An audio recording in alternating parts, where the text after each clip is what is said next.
Hello, I'm Rashi Goel and I'm pursuing BLLB from University of Petroleum and Energy Studies, Dehradun. And currently I am a legal intern at Lexis & Company. So in today's video, I'll be talking about essentials of gift. So first question which we'll discuss is what may be referred to as gift. Section 122 of Transfer of Property Act defines gift as a transfer of an existing movable or immovable property. Such transfer must be made voluntarily and without consideration. The transferor is known as the donor and the transferee is known as donee. The gift must be accepted by the donee. This section defines a gift as a gratuitous transfer of ownership in some property that is already existing. The definition includes the transfer of both immovable and movable property. So there are two types of party to gift transfer, donor and donee.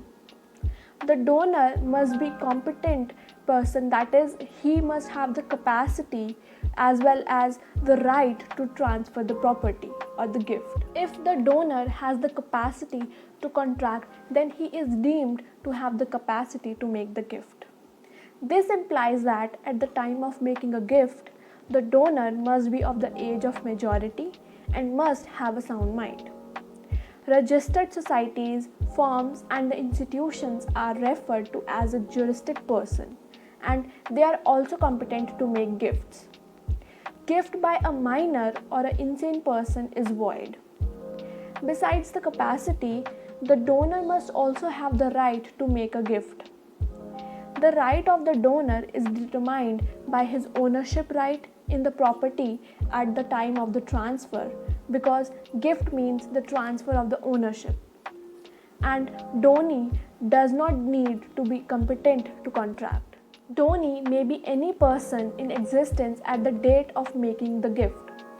A gift made to an insane person or a minor or even to a child existing in mother's womb is valid, which is subjected to its lawful acceptance by the competent person on his or her behalf. Juristic persons such as firms, institutions or companies are deemed to have competent donee and gift made to them is valid.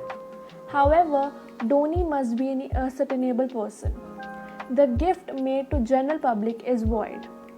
If the donee may be two or more persons, then it is ascertainable. Now let's talk about the essentials of gift. There are 5 essentials of valid gift. First is transfer of ownership. The transferor, that is the donor, must divest himself of absolute interest in the property and vest in it the transferee, that is the donee. The transfer of absolute interest implies the transfer of all the rights and liabilities in respect of the property. To be able to effect such transfer, the donor must have the right to ownership of the said property. Nothing less than the ownership may be transferred by the way of gift. However, like other transfers, the gift may also be made subject to certain conditions. Second element is existing property.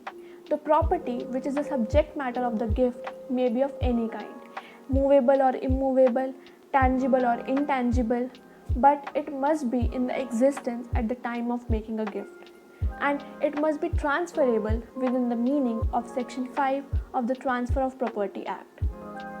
Gift of any kind of future property is deemed to be void, and the gift of succession or expectation of succession or mere chance of inheriting property or mere right to sue is also void.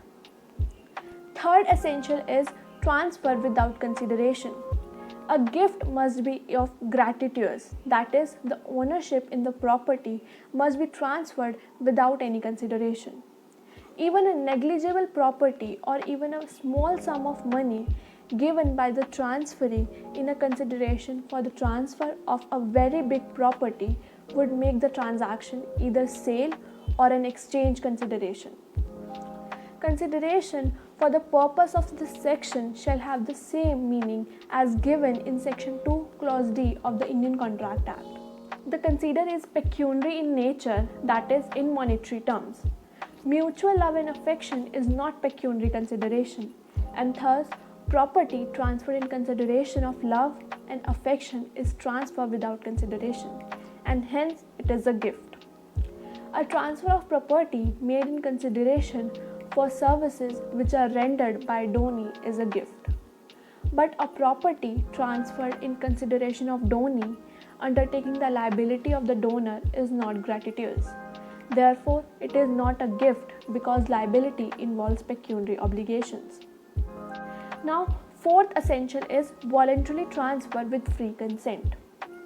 The donor must make the gift voluntarily, that is, in the exercise of own free will, and his consent as is a free consent. Free consent is when the donor has a complete freedom to make the gift in any force, fraud, coercion, and under due influence. Donor's will in executing the deed of the gift must be free and independent. Voluntarily act on the donor's part also means that he or she has executed the gift deed in full knowledge of the circumstances and nature of the transaction. The burden of providing the gift was made voluntarily with the free consent of the donor lies on the donee. And the fifth element is acceptance of gift. The donee must accept the gift. The property cannot be given to a person even in gift against his or her consent. The donee may refuse the gift as in case of non-beneficiary profit or onerous gift. Onerous gifts are such where the burden or liability exceeds the actual market value of the subject matter. Thus, acceptance of the gift is necessary. Such acceptance may be either expressed or implied. When the donee takes the possession of the property or of the title deeds, there is acceptance of the gift. Where the property is on the lease, acceptance may be inferred upon the acceptance of the right to collect rents. However, when the property is jointly enjoyed by the donor and donee, mere possession cannot be treated as evidence of acceptance. And when the gift is not onerous, even the minimal evidence is insufficient to prove the gift has been accepted by the donee. Mere silence of donee is indicative of the acceptance provided it can be established that the donee had knowledge of the gift being made in his favor. And where the donee is incompetent to contract, example, minor or insane, the gift must be accepted on his behalf by the competent person. The gift may be accepted by a guardian on behalf of his ward and parent on behalf of their child. In such a case, the minor, on attaining the majority, may reject the gift. And where the donee is a juristic person, the gift may be accepted by the competent authority representing such legal person. Where the gift is made to a deity or in the name of God, it may be accepted by its agent, that is the priest or the manager of the temple.